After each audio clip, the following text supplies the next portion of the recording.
in their own words.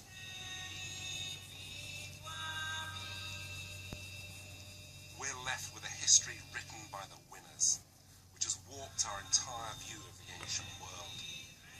We learned that Western civilization was built by Egypt, Greece, and Rome. But what I want to show is that leaving out Carthage massively distorts our own past. Carthage is sometimes pitied as history's noble victim, or despised as cruel, perverted, and weak. But that's not how I see it. I believe that Carthage was the tutor at whose feet Rome learnt the art of empire, so powerful that it stood in the way of Rome's greatness. Let me tell you a story of how the birth of one superpower demanded the death of another.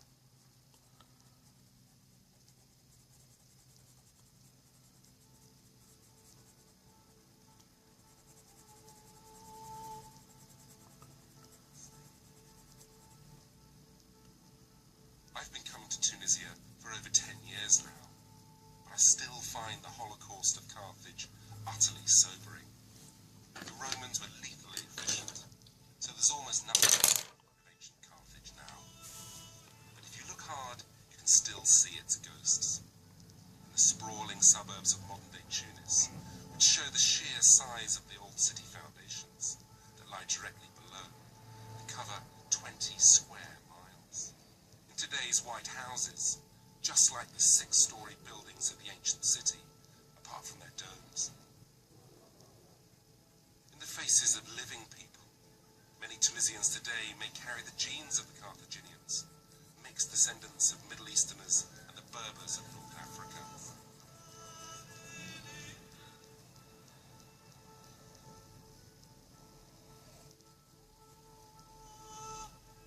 Carthage had been built by the Phoenicians, master mariners from the Lebanon, merchants who founded the great maritime trade routes, the superhighways of the ancient Mediterranean Sea.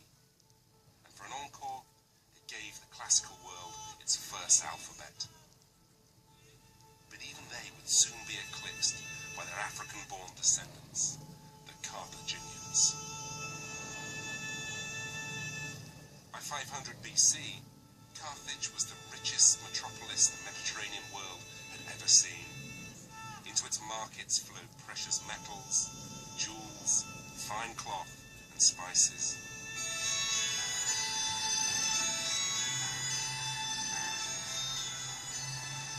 The crews of visiting merchant ships would have gawped with amazement at the shimmering white walls of the mighty harbours, the tiers of houses, palaces, and temples that led up to that great citadel, gleaming in the morning sun.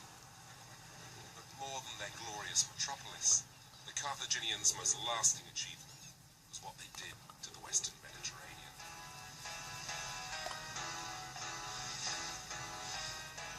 Before they came on the scene, few nations knew how to navigate the seas, and most Mediterranean people lived in isolated communities. In their swift boats, the Carthaginians joined these disparate regions into an empire that ran from Spain and Corsica to Sicily and North Africa. The Mediterranean to them wasn't some void between countries, but the outline of an imagined continent. Their world was a series of coordinates on a map of the sea. Their vast commercial fleet of 700 ships became a seaborne conveyor belt. As they sauntered around the Mediterranean basin, they settled towns on their trade route from Cagliari to Cadiz.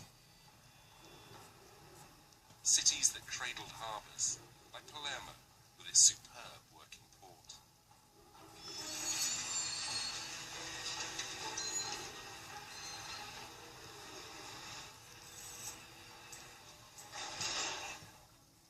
Carthage's empire combined land and sea in a single ecosystem. All over the lands they colonized, it was Carthaginian green fingers that turned a wilderness into fertile farmland. An army of potters spun amphorae out of clay to transport these riches round the sea.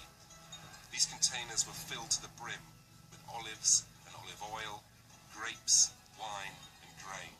the staples of Mediterranean life even today.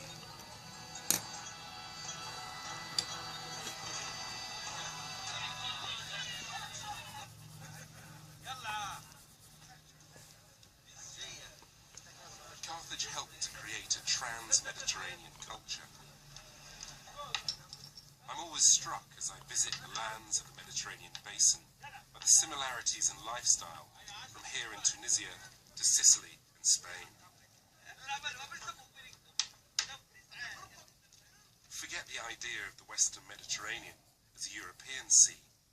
In 500 BC, it was an African sea, run by its undisputed owners, the Carthaginians.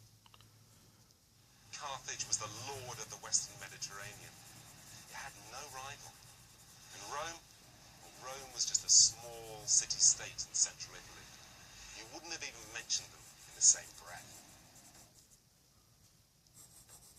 We're all stuck with the Cecil B. DeMille version of Rome, a city of hulking white marble on a gargantuan scale. But in 500 BC, Rome was made of wood and mud. Hicksville on the banks of the River Tiber. A Roman Empire? Dream on. The story of Carthage forces us to see another side of the Romans. Not the upright lawgivers, but the thuggish upstarts. Not the flag bearers of civilization, but the ruthless wannabes. By 300 BC, Rome was punching and kicking its way to becoming a militarized state. Like some monstrous embryo with a destiny to fulfill, straining to be born. Rome had been feeling the heat. The islands off its west coast were all Carthaginian, just that little bit too close for comfort. In Sardinia, Carthage had riches on tap, from its mines of silver, gold, copper, tin and zinc. Carthaginians were greedy for land like this in southern Sardinia. The earth here is literally crammed full of precious minerals. And what's more, it's handily perched by the sea, ready to disgorge its metals onto the waiting Carthaginian ships. For over 300 years, the vast mineral wealth of Sardinia and Spain helped pay for the Carthaginian navy in its efforts to police the Mediterranean Sea and to keep it open for business.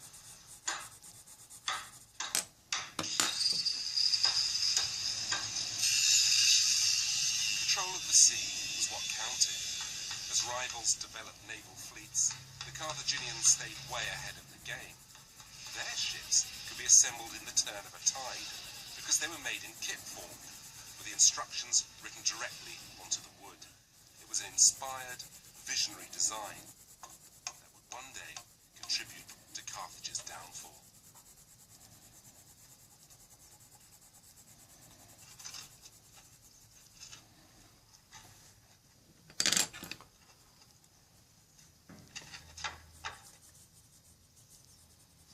The point is that anybody, well almost anybody, with any rudimentary carpentry experience could put this boat together. Once you had the prototype, you didn't need some fancy boat builder to put it together for you. So 2,000 years before IKEA, the Carthaginians had created a flat-pack navy. And here it is, world-class hardware to put the frighteners on your foes.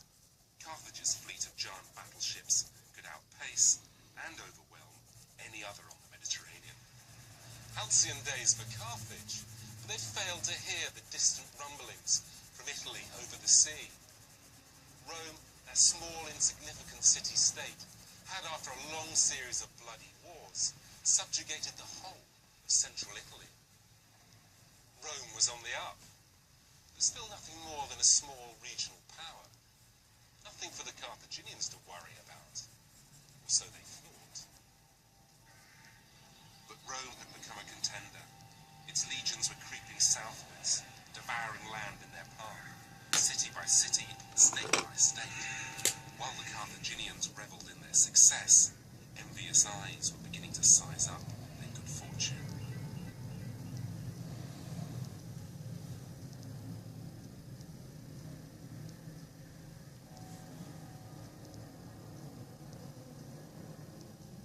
From its humble beginnings, Rome's rise had been relentless.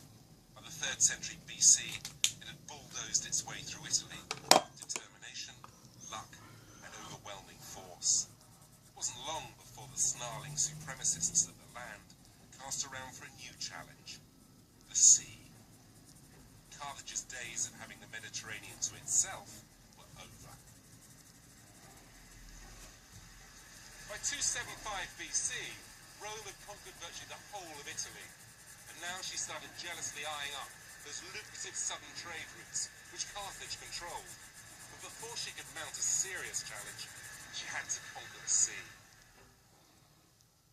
Carthage's juiciest peach was Sicily, almost halfway between Rome and North Africa, a prime position for a violent tug of love. The chilly standoff gave way to Cold War. Carthage promised to stay out of Italy if Rome kept out of Sicily. But I get the feeling the Carthaginians didn't have a clue who they were dealing with here. There was a new elite controlling Rome, a nouveau riche, gorged on money and short on scruples, that was hankering after Sicily's charms.